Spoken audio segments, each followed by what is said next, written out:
بسم اللہ الرحمن الرحیم وبہ نستعین انہ خیر ناصر ومعین وصلی اللہ علی محمد واہل بیتہ الطیبین الطاہرین۔ پروردگار عالم آپ تمام عزیزان کی توفیقات خیر میں اضافہ فرمائے۔ الحمدللہ ہماری گفتگو الموجز جزء ثانی میں تھی، مقصد سادس کے مقام اول کی آخری فصل جو حجیت عرف اور سیرت کے بارے میں ہے۔ عرض ہوا کہ علم اصول کے نہایت اہم مباحث میں سے اور کاربردی مباحث میں سے عرف اور سیرت ہے کہ جس کا ہماری فقہ کے اندر بہت زیادہ ثمرہ ہے۔ بہت زیادہ مقامات میں آپ اس عرف اور سیرت کے بارے میں دیکھتے ہیں کہ کتنے فوائد ہیں۔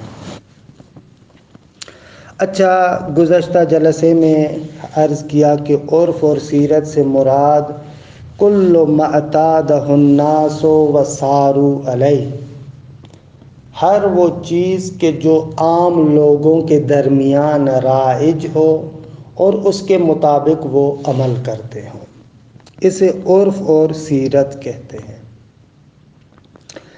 استاد سبحانی فرماتے ہیں کہ اس سیرت سے آپ اس مورد میں اس جگہ پر استفادہ کر سکتے ہیں کہ جہاں پر شارع کی جانب سے نص موجود نہ ہو، کوئی آیت اور روایت نہیں ہے، وہاں پر آپ اس سیرت کی طرف رجوع کرتے ہیں۔ اچھا،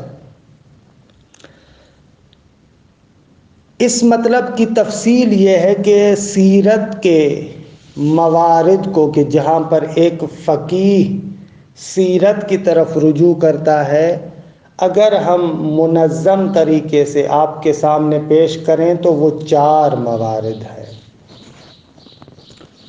پہلا مورد سیرت کی طرف انسان رجوع کرتا ہے تاکہ حکم شرعی کو کشف کرے، یعنی آپ سیرت کی طرف رجوع کرتے ہیں تاکہ حکم شرعی کو سمجھ سکے، بس ایک مورد حکم شرعی کو حاصل کرنے کا۔ اچھا، آپ نے جزء اول میں پڑھا تھا کہ حکم شرعی یا تکلیفی ہے یا وضعی ہے۔ حکم شرعی تکلیفی یعنی جو مستقیم اور ڈائریکٹ طریقے سے فعل مکلف کے ساتھ تعلق رکھتا ہے۔ مثلا ہم کہتے ہیں کہ فلاں چیز واجب ہے یا حرام ہے، مستحب ہے، مکروہ ہے یا مباح ہے، ان کو کہا جاتا ہے احکام تکلیفیہ، جو ڈائریکٹ اور مستقیم طریقے سے مکلف کے فعل کے ساتھ تعلق رکھتے ہیں۔ ان کے مقابلے میں کچھ احکام وضعیہ ہے کہ احکام وضعیہ کا مقصد وجوب، حرمت، استحباب اور کراہت نہیں ہوتا، بلکہ احکام وضعیہ یعنی صحت، فساد، شرطیت، مانعیت، یہ سارے کے سارے احکام وضعیہ کہلاتے۔ فلاں عقد صحیح ہے یا فلاں عقد باطل ہے، یہ صحیح اور باطل ہونا یہ حکم وضعی ہے کہ حکم وضعی ڈائریکٹ اور مستقیم طریقے سے فعل مکلف کے ساتھ تعلق نہیں رکھتا۔ تو پہلا مورد سیرت اور عرف کا یہ ہے کہ ہم سیرت اور عرف سے بعض مقامات پر حکم کو کشف کرتے ہیں، حکم شرعی، چاہے وہ حکم تکلیفی ہو یا حکم وضعی ہو، بعض موارد میں آپ حکم کو بھی حاصل کرتے ہیں۔ اچھا، لیکن حکم شرعی جو آپ سیرت کے ذریعے سے معلوم کرتے ہیں اس کے لیے دو شرائط کا ہونا ضروری ہے۔ آپ جس سیرت کے ذریعے سے حکم شرعی کو معلوم کرتے ہیں اس کے اندر دو شرائط کا ہونا ضروری ہے۔ ایک شرط یہ ہے کہ وہ سیرت نص شرعی کے مخالف نہ ہو۔ اگر قرآن مجید کی آیت یا معصوم کا معتبر قول جو آپ کے پاس نقل ہوا ہے اس کے اگر مخالف ہوگی صورت تو وہ قابل قبول نہیں ہے۔ کبھی بھی سیرت کو آپ معصوم کے قول یا قرآن کی آیت کے مقابلے میں قبول نہیں کر سکتے۔ یہ شرط اول ہے کہ سیرت یا عرف نص شرعی کے مخالف نہ ہو۔ دیکھیں یہاں سے پتہ چلتا ہے جو بعض لوگ علم اصول پر اعتراض کرتے ہیں کہ بابا یہ جو علم اصول ہے یہ اہل سنت سے لیا ہوا ہے، عرف کو وہ بھی حجت قرار دیتے ہیں، آپ لوگ بھی حجت قرار دیتے ہیں، تو اس کا مقصد یہ ہے کہ آپ نے ان سے لیا ہے۔ تو ان برادران کی خدمت میں عرض ہے کہ دقیق ہوں، اوپر سے عنوان کو دیکھ کر فیصلہ کرنا مناسب بات نہیں ہے، کیونکہ ہمارے ہاں دیکھیں شرائط میں درست ہے کہ عرف ایک عنوان ہمارے پاس بھی ہے، ان کے پاس بھی ہے، لیکن ہم اس عنوان کے ذیل میں کیا کہتے ہیں، وہ اس عنوان کے ذیل میں کیا کہتے ہیں، یہ بہت اہم ہے۔ ہمارے ہاں دیکھیں پہلی بات یہ کہ عرف کی حیثیت اس وقت ہے جب نص شرعی کے مقابل نہ ہو، اس کے مخالف نہ ہو۔ جہاں پر بھی عرف نص شرعی کے مقابل ہوگا، اس کے مخالف ہوگا، اس کی کوئی بھی اہمیت نہیں ہے۔ پہلی شرط یہ ہے۔ دوسری شرط یہ ہے کہ وہ جو عرف اور سیرت ہے وہ عصر معصوم کے ساتھ متصل ہو، یہ بھی بہت زیادہ اہم ہے۔ اسی عرف اور اسی سیرت کی اہمیت ہے کہ جو امام کے زمانے میں ہو۔ اگر ایک عرف اور سیرت بعد میں وجود میں آیا ہے، مستحدث ہے، ائمہ کے زمانے میں نہیں تھا، تو اب آپ اس عرف اور سیرت کو دلیل قرار نہیں دے سکتے کہ بس اس عرف اور سیرت کے ذریعے سے ہم حکم شرعی کو سمجھیں، نہ، ایسے بالکل نہیں ہے۔ اس سیرت کو معصوم کے زمانے میں ہونا چاہیے۔ اچھا، ان دونوں کی وضاحت کرتے ہیں۔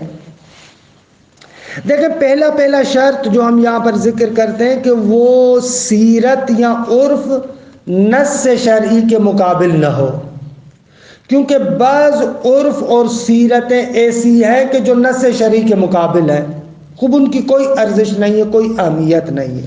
مثال، ہمارے ہاں جو شادی بیاہ ہوتا ہے، خوب اس شادی بیاہ کی محفلوں میں آپ دیکھیں مرد خواتین سارے اکٹھے ہو جاتے ہیں۔ یہ جو مکس گیدرنگ ہوتی ہے شادیوں میں، معمولاً خواتین اور مرد اس طریقے سے مخلوط ہو جاتے ہیں کہ وہاں پر محرم نامحرم کا کوئی تصور ہی نہیں ہوتا، یہ ساری کی ساری چیزیں ختم ہو جاتی ہیں۔ بے پردہ خواتین بیٹھی ہوئی ہیں، پتہ نہیں کتنا میک اپ کیا ہوا ہے۔ خوب یہ جو اختلاط ہے خواتین اور مردوں کا، نامحرموں کا آپس میں شادی بیاہ کے اندر، خوب یہ ہمارے عرف عام میں ہوتا ہے، عام طور پر اسی طریقے سے ہوتا ہے۔ عام طور پر آپ دیکھیں جہاں پر بھی شادی ہوتی ہے وہ اسی طریقے سے ہوتا ہے۔ کیا آیا اس قسم کے عرف کو بھی ہم حجت مان لیں؟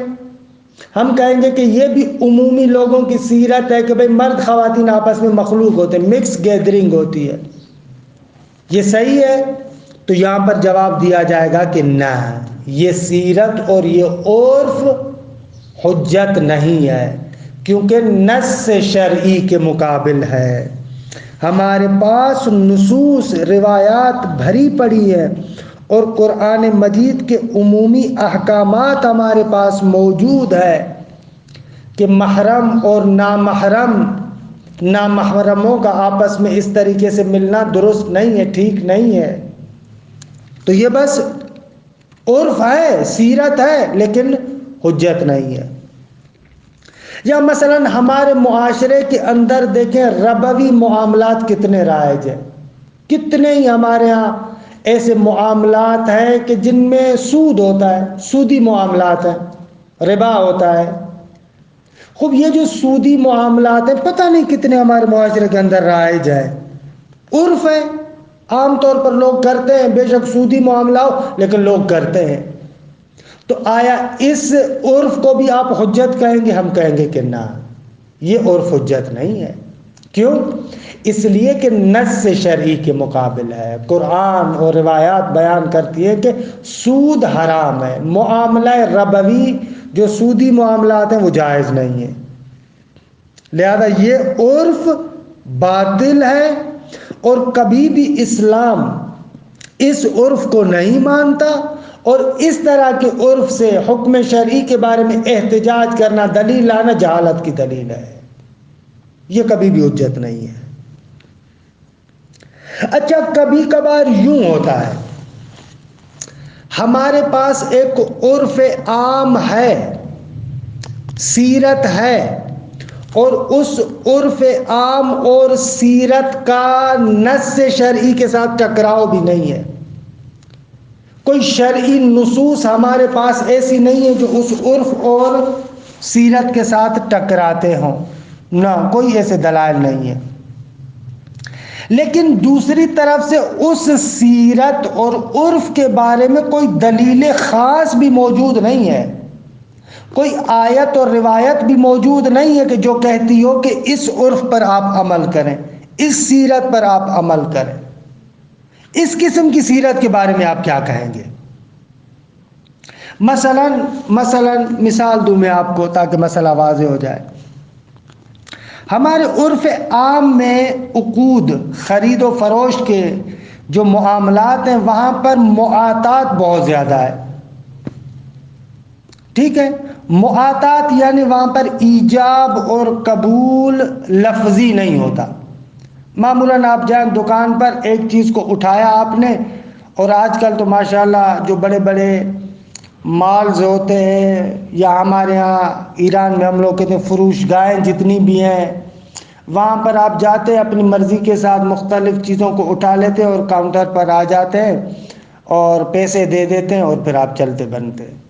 نہ کوئی ایجاب لفظی ہے، نہ کوئی قبول ہے، بلکہ عملی طور پر آپ نے ایک چیز اٹھائی اور آپ نے اس کو پیسے دے دیے، اس کو کہتے ہیں معاطات، یعنی عملی طریقے سے ایجاب و قبول ہے، لفظی طریقے سے ایجاب و قبول نہیں ہے۔ اچھا، یہ سیرت ہے، اور سیرت ہے ایسی کہ جو کسی دلیل شرعی کے ساتھ بھی ٹکراتی نہیں ہے۔ اب اس قسم کی سیرت کے بارے میں کیا کہیں گے آپ؟ تو یہاں پر ہم کہتے ہیں کہ وہ جو اوپر ہم نے دوسرا شرط بیان کیا وہ دوسرا شرط آئے گا۔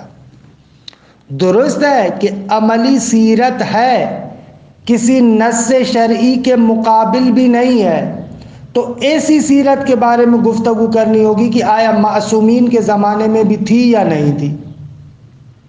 اگر وہی سیرت ائمہ کے زمانے میں تھی اور اس کی مخالفت میں پھر بھی نہ کوئی آیت ہے نہ کوئی روایت ہے، یہاں سے پتہ چلتا ہے کہ ائمہ اس سیرت پر راضی تھے۔ دیکھیں، سنت کے اندر تین چیزیں بیان ہوتی ہیں۔ ایک سنت میں آتا ہے قول معصوم، جو معصوم بات کرتا ہے۔ دوسری چیز سنت میں آتی ہے فعل معصوم، جو معصوم کا عمل ہے۔ تیسری چیز سنت میں ہے تقریر معصوم۔ تقریر معصوم یعنی ایک عمل امام کے سامنے ہو رہا ہے، امام تقیہ کے عالم میں بھی نہیں ہے، پھر بھی اس عمل سے نہیں روکتا، اس کا مقصد یہ ہے کہ وہ عمل جائز ہے، وہ عمل مباح ہے، اس کو کہتے ہیں تقریر معصوم۔ تو اب اگر ایک ایسی سیرت ہو، ایک ایسا عرف ہو کہ جس کو آپ ثابت کر سکتے ہوں کہ امام کے زمانے میں بھی رائج تھا، امام کے آنکھوں کے سامنے وہ سیرت تھی، عام طور پر لوگ اسی پر عمل کرتے تھے، اور امام علیہ السلام اس سے منع بھی کر سکتے تھے، لیکن امام علیہ السلام پھر بھی اس سے منع نہیں کرتے، اس کا مقصد یہ ہے کہ امام علیہ السلام اس سیرت پر راضی ہے۔ ایسی سیرت سے آپ تمسک کر سکتے ہیں۔ اب توجہ فرمائی آپ نے کہ یعنی اگر سیرت نص شرعی کے مقابل بھی نہیں ہے اور یہ بھی ثابت ہو جاتا ہے کہ وہ سیرت معصوم کے زمانے میں تھی اور امام نے روکا بھی نہیں، اس کا مقصد یہ کہ امام اس سیرت پر راضی تھے۔ راضی تھے یعنی کیا؟ یعنی آپ اس سیرت سے تمسک کر سکتے ہیں، اس کو دلیل بنا سکتے ہیں۔ غور آپ کریں، یہاں پر جو آپ سیرت کو دلیل بنا رہے ہیں، در حقیقت یہاں پر سنت کے ایک شان اور ایک حصے سے آپ استفادہ کر رہے ہیں۔ وہ کون سی شان اور کون سا حصہ ہے؟ وہ سنت کا تقریر معصوم والا حصہ ہے۔ اب یہاں پر قول معصوم نہیں ہے کہ آپ کو لکھا ہوا دکھایا جائے، فعل معصوم نہیں ہے کہ لکھا ہوا آپ کو دکھایا جائے، بلکہ تقریر معصوم ہے۔ امام کے سامنے وہ عمل اجرا ہو رہا ہے، امام کے سامنے وہ سب کچھ ہو رہا ہے، امام پھر بھی اسے نہیں روکتے، اس کا مقصد یہ کہ تقریر معصوم ہے۔ جب تقریر معصوم ہے تو پس یہاں پر سیرت کی حجیت بھی ایک طریقے سے امام کی طرف پلٹتی ہے، معصوم کی طرف پلٹتی ہے۔ اب یہاں سے سمجھ میں آ رہا ہے وہ کتنا بھولا پن ہے جو بعض افراد کسی بھی حکم کے لیے کہتے ہیں کہ ہمیں سیدھا لکھا ہوا دکھاؤ۔ بھائی سیدھا لکھا ہوا تمہیں کیوں دکھائیں؟ سنت کے اندر مگر فقط قول شامل ہے کیا؟ عمل شامل نہیں ہے کیا؟ تقریر معصوم شامل نہیں ہے کیا؟ وہ بھی شامل ہے۔ لہذا اس طریقے کی سیرت سے آپ تمسک کر سکتے ہیں، یہاں پر آپ اس سیرت سے استفادہ کر سکتے ہیں۔ بہت سارے مسائل کے اندر جو ہماری فقہ کے اندر بزرگان بیان کرتے ہیں کہ اس حکم کے لیے دلیل ہمارے پاس سیرت مستمرہ ہے، اس سیرت مستمرہ سے مراد یہ ہوتی ہے، بس جاہل افراد آ کر کہتے ہیں کہ نہ بس اس کا مقصد یہ کہ اس پر کوئی دلیل نہیں ہے۔ نہ، دلیل کوئی نہیں ہے کا مقصد نہیں ہے، یہ بھی خود بذات خود دلیل ہے۔ مثلا کہتے ہیں کہ داڑھی کے وجوب پر کہ داڑھی منڈوانا حرام ہے، خوب اس کے بارے میں کہتے ہیں کہ ہمارے پاس کوئی آیت اور کوئی روایت اس طریقے سے نہیں ہے کہ جو واضح طریقے سے دلالت کرے کہ داڑھی منڈوانا حرام ہے۔ قول معصوم ایک معتبر سندن و دلالتن آپ کے پاس ہو، نہ اس طریقے سے نہیں ہے۔ تو بعض افراد اس سے نتیجہ لیتے ہیں کہ پس داڑھی منڈوانا حرام نہیں ہے۔ نہ عزیز من، جو آغایون فتویٰ دیتے ہیں کہ احتیاط واجب کی بنا پر داڑھی منڈوانا حرام ہے، یا بعض آغایون جو فتویٰ دیتے ہیں کہ داڑھی منڈوانا حرام ہے، ان سے جب پوچھا جاتا ہے آغا کوئی آیت اور روایت تو نہیں ہے، آپ یہ فتویٰ کیسے دے رہے ہیں؟ تو وہاں پر وہ کہتے ہیں کہ ہمارے پاس دلیل سیرت مستمرہ ہے، سیرت مستمرہ سے ہم اس کو سمجھتے ہیں۔ اچھا، یہ سیرت مستمرہ کوئی امام اور معصوم کے مقابلے میں کوئی چیز ہے؟ نہ، امام اور معصوم کے مقابلے میں کوئی چیز نہیں ہے سیرت مستمرہ، بلکہ سیرت اگر معصوم کے زمانے میں بھی ہے تو ایک طریقے سے معصوم کے موقف کو ہمارے لیے روشن کرتی ہے۔ وہ معصوم کا موقف کیا ہے؟ معصوم کا موقف تقریر معصوم۔ جب امام کے سامنے یہ چیز ہو رہی تھی اور امام علیہ السلام نے اسی سیرت پر اپنی رضایت کو ظاہر کیا ہے، اس کا مقصد یہ ہے کہ یہاں پر خود امام علیہ السلام بھی راضی ہے اور یہ سیرت سنت کے ایک شان اور ایک حصے کو بیان کر رہی ہے۔ یہ عزیز من نکات ہیں اجتہاد کے اندر۔ اب ایسے تو نہیں ہے کہ آپ جیسے مرحوم صاحب جواہر کہتے ہیں کہ یہ بالکل بھولا پن ہے کہ کوئی بندہ آ کر یہ کہے کہ ہر حکم شرعی کے لیے آپ کو دلیل خاص واضح اور شفاف طریقے سے لکھا ہوا دکھائیں کہ یہ حرام ہے، یہ واجب ہے۔ اگر تمام موارد میں اسی طریقے سے دلائل میں ہوتا، روایات میں لکھا ہوتا، تو پھر جتنے بھی عرب ہیں وہ سارے کے سارے مجتہد ہوتے۔ آخر کیوں ایک مجتہد بیچارہ اپنی پوری زندگی ان امور میں لگاتا ہے تاکہ روایات آل محمد اور دین مبین اسلام اور شریعت کے اسرار و رموز کو سمجھے؟ اجتہاد کا مقصد ہی ہے۔ تو یہاں پر آپ نے نوٹ کیا، یہاں پر آپ نے محسوس کیا کہ یہ جو سیرت ہے، یہ جو سیرت مستمرہ ہے، اس کی بازگشت اور اس کا پلٹنا بھی خود معصوم کی طرف ہے، لیکن واضح طریقے سے لکھا ہوا نہیں ہے۔ اب اس کو جب علماء فنی زبان میں آ کر وہاں پر بیان کرتے ہیں تو کہتے ہیں کہ اس مسئلے کے لیے ہمارے پاس دلیل سیرت ہے۔ اچھا، سیرت بھی جیسے کہ میں نے عرض کیا ہر سیرت حجت نہیں ہے، وہ سیرت حجت ہے کہ ایک تو اولاً شرط یہ کہ نص شرعی اس کے خلاف نہ ہو، اور دوسری بات کہ اس سیرت کو آپ معصوم کے زمانے میں بھی ثابت کریں۔ سیرت معصوم کے زمانے میں ہونی چاہیے، بعد میں سیرت جو وجود میں آتی ہے وہ سیرت ہمارے لیے قابل حجت نہیں ہے۔ بہت ساری سیرتیں ایسی ہیں جو معصوم کے زمانے کے بعد میں وجود میں آئی ہیں، جن کو کہا جاتا ہے سیر مستحدثہ، بعد میں وجود میں آنے والی سیرت ہے۔ مثال جیسے بیمہ ہے، اس وقت آپ دیکھیں یہ جو بیمہ ہے انشورنس پالیسی، بھائی یہ بیمہ ہمارے معاشرے کے اندر رائج ہے یا نہیں؟ بالکل عرف میں رائج ہے، سیرت عامہ ہے، عرف میں بالکل رائج ہے۔ اچھا، یہ بیمہ پالیسی امام کے زمانے میں تھی کیا جو آج کل اس طریقے سے بالکل رائج ہے؟ ہم کہتے ہیں کہ نہ، اس سیرت کو آپ معصوم کے زمانے میں ثابت نہیں کر سکتے۔ اچھا، لہذا پس آپ کو بیمے کے لیے ایک خاص دلیل چاہیے، یعنی اس دلیل سے ہٹ کر آپ کو ایک دلیل چاہیے کہ جس کے ذریعے سے آپ بیمے کے جواز کو ثابت کریں۔ اگر آپ کہتے ہیں کہ بیمہ جائز ہے، اس کے لیے آپ سیرت اور عرف سے استفادہ نہیں کر سکتے۔ آپ نہیں کہہ سکتے کہ بھائی بیمے پر تو عرف ہے، سیرت ہے، سارے کے سارے لوگ کرتے ہیں، بس اس کا مقصد یہ ہے کہ جائز ہے۔ نہ عزیز من، ایسے نہیں ہوگا۔ اس کے لیے جداگانہ دلیل چاہیے کہ ہمارے فقہا جداگانہ ادلہ بیان کرتے ہیں۔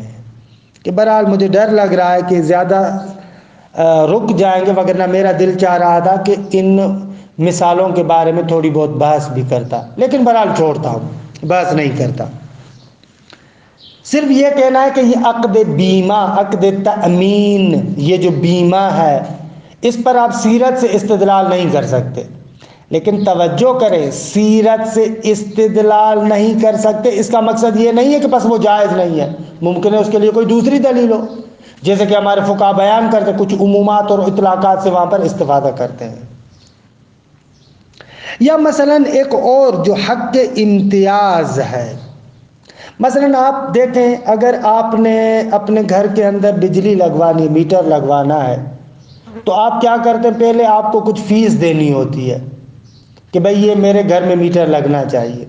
یا مثلا آپ ٹیلی فون کا نمبر لینا چاہتے ہیں تو اس کے لیے پہلے آپ کو فیس جمع کرانی ہوتی ہے، پھر وہ نمبر آپ کو دے کر جاتے ہیں۔ اسی طریقے سے مثلا آپ اگر اپنے گھر میں پانی لگوانا چاہتے ہیں، بڑے شہروں میں پانی کا بھی مسئلہ ہے نا، تو ان تمام چیزوں کے لیے آپ پہلے جاتے ہیں، اس آفس کے اندر ایک مخصوص فیس ہوتی ہے، وہ آپ فیس دیتے ہیں، اس کے بعد وہ چیز آپ کو دی جاتی ہے، پھر آپ جب اس چیز کو استعمال کرتے ہیں تو اس استعمال کے اعتبار سے آپ سے بل لیا جاتا ہے۔ بس ایک پیسہ وہ ہے کہ جب آپ کے پاس مثلا بجلی لگ جاتی ہے اور پھر کتنے یونٹ استعمال ہوئے وہ بل دینا ہوتا ہے۔ اس کے علاوہ خود یہ میٹر کا امتیاز خریدنے کے لیے بھی پہلے آپ کو پیسے دینے ہوتے ہیں، اس کو کہتے ہیں حق کے امتیاز۔ اچھا، اس حق کے امتیاز یہ جو ہم ان کو دے رہے ہیں، اس کی کیا دلیل ہے؟ کیوں اس کو دیں؟ یہ معاملہ کیوں درست ہے؟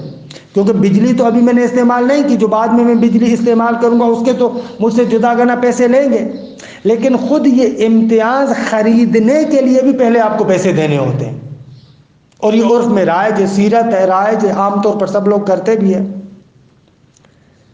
اس کے لیے آپ کہہ سکتے ہیں کہ اس سیرت اور عرف کو ہم دلیل بنا کر کہیں کہ یہ جائز ہے، آپ کہیں گے کہ نہ، اس حق کے امتیاز کے لیے آپ عرف اور سیرت کو دلیل نہیں بنا سکتے، کیونکہ یہ عرف اور سیرت مستحدث ہے، معصوم کے زمانے میں نہیں ہے، لہذا یہ حجت نہیں ہے۔ اسی طریقے سے ایک تیسرا مثال کہ یہ بھی ہمارے معاشرے کے اندر رائج ہے، بیع سرقفلی۔ سرقفلی ایک معاملہ ہے کہ جس کو ہمارے ہاں کہتے ہیں پگڑی کا معاملہ۔ اس پگڑی کے معاملے کی مختلف صورتیں ہیں، مثلا ایک صورت کی طرف یہاں پر استاد سبحانی اشارہ کر رہے ہیں۔ پگڑی کی ایک صورت یہ ہے کہ ایک بندہ، یہ اکثر آپ دیکھیں چھوٹے چھوٹے شہروں کے اندر گھر بھی ایسے ہوتے ہیں لیکن دکان اکثر اس طریقے سے ہوتے ہیں، پگڑی پر دکان لیا ہوا ہے.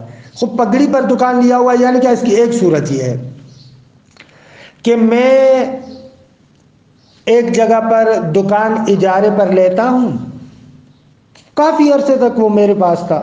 اچھا جب یہ اجارے پر میں نے لیا ہے تو کافی عرصہ یہ دکان میرے پاس ہے، تو ایک قسم کا حق اولویت میں لیے ہو گیا ہے.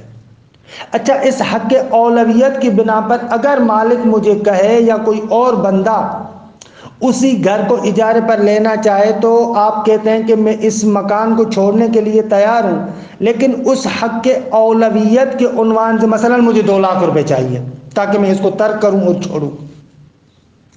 یہ جو پیسے لیے جاتے ہیں نا، یہ پگڑی کے عنوان سے ہوتے ہیں، سرکفلی اس کو کہتے ہیں. البتہ یہ سرکفلی پگڑی کی ایک صورت ہے، پگڑی کی بہت ساری صورتیں ہیں، یہ ایک صورت یہ ہے، اور یہ لوگوں کے درمیان یہ معاملہ رائج ہے.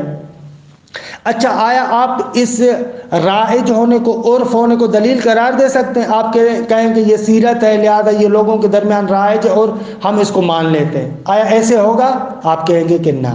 اس جگہ پر سرقفلی کے جواز کے لیے آپ اس سیرت سے استفادہ نہیں کر سکتے.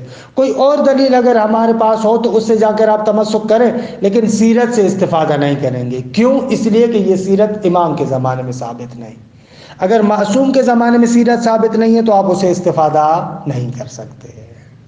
بہرحال یہ پہلا مورد کہ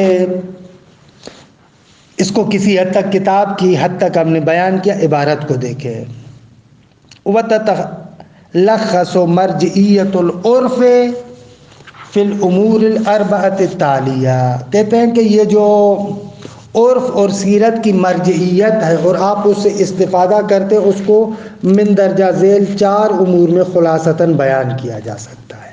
پہلا مورد، آپ سیرت اور عرف کی طرف مراجعہ کرتے ہیں، کس لیے؟ استکشاف الجواز تکلیفاً و وضعاً.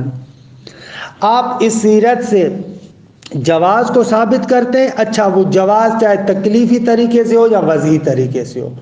حکم شرعی کا جواز، وہ حکم شرعی چاہے حکم تکلیفی ہو یا وضعی ہو. تکلیفی یعنی وجوب و حرمت استحباب کراہت سے تعلق رکھنے والا، وضعی یعنی صحت اور فساد، صحت اور بطلان وغیرہ، صحیح ہے یا باطل ہے. یستکشف الحکم الشرعی من السیرت بشرطین، کہتے ہیں کہ حکم شرعی کو سیرت سے کشف کیا جاتا ہے لیکن 2 شرائط کی بنا پر. اگر 2 شرائط ہوں گے تو ہوگا وگرنہ نہیں. شرط اول، پہلی شرط یہ کہ اللہ تصادم النص الشرعی، یعنی اللہ تصادم السیرت النص الشرعی، وہ سیرت نص شرعی کے مخالف نہ ہو. ایسے نہ ہو کہ ایک نص شرعی ہمارے پاس موجود ہے اور سیرت اس کے مخالف ہو، نہ ایسے نہیں ہونی چاہیے. شرط دوم، ان تکون متصلۃ بعصر المعصوم، دوسری بات یہ کہ یہ سیرت معصوم کے زمانے سے متصل ہو. توضیح ہو، آئیں اور ذرا اس مطلب کی وضاحت سنیں. ان سیرت علی قسمین، کہتے ہیں کہ سیرت 2 طریقے کی ہوتی ہے. تارتن تصادم الکتاب والسنت وتعارضہما، ایک مرتبہ سیرت کیا ہے؟ کتاب قرآن اور سنت کے ساتھ متصادم ہے، اسے ٹکراتی ہے. وتعارضہما، وہ عطف تفسیری ہے، کتاب اور سنت کے ساتھ تعارض رکھتی ہے، ٹکراتی ہے. مثال اختلاط النساء بالرجال فی الافراس والاعراس وشرب المسکرات فیہا، جس طریقے سے مرد اور خواتین کا مخلوط ہونا، مکس گیدرنگ، کہاں پر؟ فی الافراح، خوشی کے موارد میں، چاہے شادی ہو، چاہے عید ہو، چاہے منگنی کی رسم ہو، کوئی بھی ہو. والاعراس، اور شادیوں میں. و اسی طریقے سے وشرب المسکرات فیہا، اور وہاں پر شراب نوشی وغیرہ کہ الحمدللہ ہمارے چھوٹے شہروں میں اتنا زیادہ نہیں ہے، یہ بڑے شہروں میں بڑا مسئلہ ہے، لیکن بہرحال آج کل تو چھوٹے شہروں میں بھی آ گیا ہے یہ بڑے پیمانے پر مسئلہ. یہ دیکھیں اب سیرت ہے، عام لوگ اسی طریقے سے کرتے ہیں. شادی بیاہ میں، عیدوں پر یہی مسئلہ ہوتا ہے، جو پارٹیز ہوتی ہیں وہاں پر یہی حالت ہوتی ہے. لیکن یہ سیرت آیا حجت ہے؟ ہم کہیں گے نہ، یہ حجت نہیں ہے، یہ بالکل شریعت کے خلاف ہے، کیونکہ نص شرعی اس کے مخالف ہے۔ اسی طریقے سے والمعاملات الربویہ، بہت سارے سودی معاملات وہ بھی ایسے ہیں۔ فلا شک ان هذه السیرت باطلۃ، اس میں کوئی شک نہیں ہے کہ یہ سیرت باطل ہے۔ لا یرتضیها الاسلام، اس سیرت پر اسلام راضی نہیں ہے۔ ولا یحتج بها الا الجاہل، اور اس سیرت سے احتجاج بھی کوئی نہیں کرتا سوائے جاہل کے، یعنی جاہل بندہ آ کر اس کو دلیل قرار دیتا ہے کہ بھئی سارے لوگ اس طریقے سے کرتے ہیں لہذا ہمیں بھی کرنا چاہیے، شریعت میں جائز ہے۔ نہ عزیز من، اگر ایک سیرت شریعت کے مخالف ہے تو وہ بالکل جائز نہیں ہوگا۔ وَأُخْرَى، اور کبھی کبھار کیا ہوتا ہے، لا تصادم الدلیل الشرعی، یہ سیرت دلیل شرعی کے مقابلے میں نہیں ہے، اس سیرت کے مقابلے میں کوئی نص شرعی نہیں ہے، لیکن وفی الوقت نفسہ ہی، لیکن اسی جگہ پر اگرچہ وہ شریعت کے مخالف نہیں ہے، ظاہر میں نص اس کے مقابلے میں نہیں ہے، لیکن لا یدعم الدلیل، لیکن اس سیرت کی تائید دلیل سے نہیں ہوتی، تائید دلیل سے نہیں ہوتی، نص شرعی مقابلے میں نہیں ہے لیکن بہرحال اس پر کوئی دلیل تائید بھی ہمارے پاس نہیں ہے۔ فہذا النوع من السیر، اس قسم کی سیرتیں ان اتصلت بزمان المعصوم، اگر معصوم کے زمانے کے ساتھ متصل ہو جائے، وکانت بمرأ ومسمع منہ، اور یہ سیرت امام کے مرأ یعنی ان کی آنکھوں کے سامنے، ومسمع ان کے سننے یعنی امام کی آنکھوں کے سامنے، امام کے کانوں کے سامنے، یعنی امام سن بھی رہے اور امام دیکھ بھی رہے، وَمَعَ ذَلِكَ سَكَتَ عَنْهَا، لیکن باوجود اس کے امام خاموش ہے، تَكُونُ حُجَّةً عَلَى الْأَجْيَالِ الْآتِيَةِ، تو اس قسم کی سیرت آنے والی نسلوں کے لیے حجت ہوگی۔ بس سیرت کے ساتھ استدلال در حقیقت شأن سنت کے ساتھ استدلال کرنا ہے، جیسا کہ وضاحت بھی ہوئی۔ کل عقود المعاتاتیت من البیع والاجارہ، جس طریقے سے بیع اور اجارہ میں سے جو عقود معاتات کی شکل میں ایجاب و قبول لفظی نہ ہو، عملی ایجاب و قبول ہو، ہم کہتے ہیں کہ یہ جائز ہے۔ معصوم کے زمانے میں یہ سیرت چلی آ رہی ہے، آج کل تو نہیں ہے، اس زمانے میں بھی ایسے ہی ہوتا تھا، لوگوں کی خرید و فروخت اسی طریقے سے ہوتی تھی۔ وقف الاشجار والابنیہ من دون وقف العقار، یا مثلا ایک باغ ہے، اس باغ کو وقف کیا جا رہا ہے لیکن زمین کو وقف نہیں کر رہے، یا ایک بلڈنگ ہے، کہا جا رہا ہے کہ یہ بلڈنگ وقف میں کر رہا ہوں لیکن اس کی جو زمین ہے اس کو وقف نہیں کر رہا۔ خوب یہ طریقہ ائمہ کے زمانے میں بھی رائج تھا۔ کہ وقف الاشجار، جیسے درختوں کو وقف کرنا، والابنیہ عمارتوں کو وقف کرنا، من دون وقف العقار، بغیر اس کے کہ آئے اور اس زمین کو وقف کریں۔